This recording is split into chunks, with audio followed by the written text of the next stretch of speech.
সাবেক সংসদ সদস্য বীর মুক্তিযোদ্ধা মেজর আখতারুজ্জামান রঞ্জন বলেছেন, বাংলার মাটিতে আর কোনো আলেম সমাজকে যুদ্ধাপরাধী, রাজাকার, আল বদর, আল শামস বলা যাবে না। বৃহস্পতিবার ভৈরব এমপি বালিকা উচ্চ বিদ্যালয় মাঠে 11 দলীয় জোট মনোনীত প্রার্থী মাওলানা আতাউল্লাহ আমিনের নির্বাচনী পথসভায় তিনি এসব কথা বলেন। মেজর আখতারুজ্জামান বলেন, আমরা কোনো আলেমের বিরুদ্ধে যুদ্ধ করিনি, যুদ্ধ করেছিলাম পাকিস্তানি হানাদার বাহিনীর বিরুদ্ধে।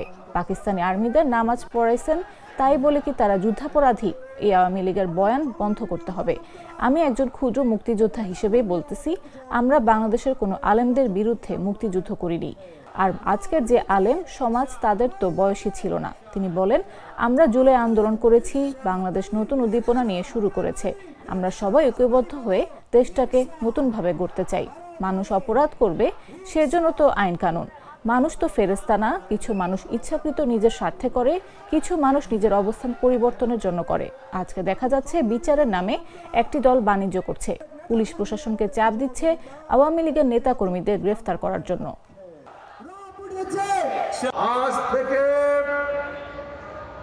বাংলাদেশের কোন আলেম সমাজকে যদি কেউ রাজাকার বা যুদ্ধাপরাধী বলে, তাকে তাৎক্ষণিক জবাব দিবেন।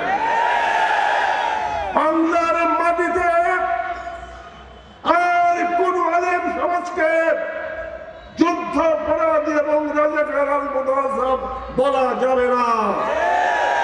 আমরা যুদ্ধ বাংলাদেশ আলেমদের বিরুদ্ধে করি না, আমরা যুদ্ধ করেছিলাম পাকিস্তান হানাদার বাহিনীর বিরুদ্ধে। পাকিস্তানে মুসলমান রাজ্য ছিল, পাকিস্তানে আর্মিতে একজন আলেম নামাজ পড়াইছে, তাই কি উনি যুদ্ধাপরাধী? আমার দায়িত্ব তো এটা।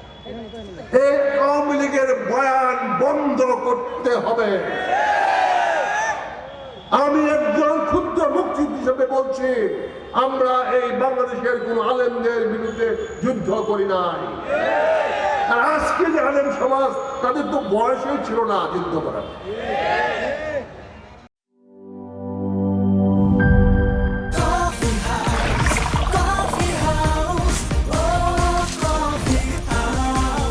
কফি হাউস, প্রতি চুমুকে আড্ডা জমে।